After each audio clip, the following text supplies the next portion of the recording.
دادگاه نویای فردوسی شهر دوشنبه ساکن روستوار پایتخت تاجیکستان ولادیمیر شرستنوف را با جرم قصد تجاوز به ناموس و کشتار بیرحمانه یک دختر نابالغ زیر سن 14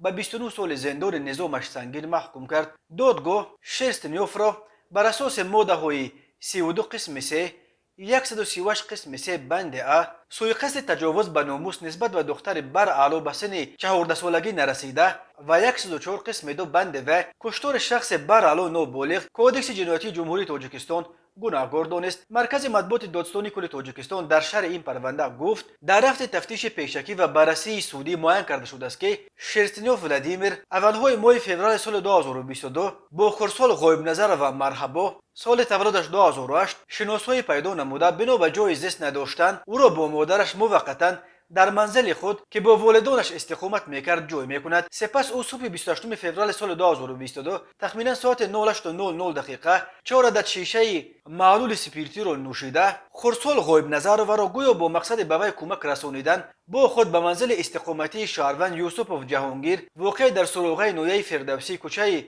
قواروف بنای 149 که در آنجا با کارهای تعمیری مشغول بود میبرد. در رفت اجرای کارهای تعمیری باز 2 عدد شیشه سپیرتی را استعمال کرده با مقصد قانع نمودن نفس شعبانی خود تخمین ساعت 12:00 دقیقه به نزد نابالغ غایب نظر و که در دیگر حجره استراحت میکرد آمده پیشنهاد علاقه جنسی نمودن را میکند. غایب نظر و به او جواب رد میدهد ولی شرستنوف آرام نشده باز 2 عدد سپیرت را نوشیده در حالت مستی با استفاده زوراوری قصد تجاوز به ناموس خرسال غایب نظر را می نماید. بنابر مقابلت زیاد نشان دادن غایب نظر و این عملش را شرستنوف تا به آخر به انجام رسانیدن نتوانسته به غضب آمده غایب نظر را بوغی کرده به قتل میرساند. بعدا لباسهای از تن مرحوم غایب نظر و را کشیده با خود گرفته جسد را در زیر کرپچه و پنهان نموده در خانه را محکم کرده به سمت کارخانه سبززارکنی رفته لباسهای مرحوم را در آنجا پرداخته است. خودش باشد دیگر به این منزل نرفته است. وزارت کارهای داخلی تاجیکستان خبر داده بود که جسد غایب نظر و را تنها بعد 10 روز پیدا کردند. وقتهای آخر در تاجیکستان خبرها درباره تجاوز به ناموس و قتل نابالغان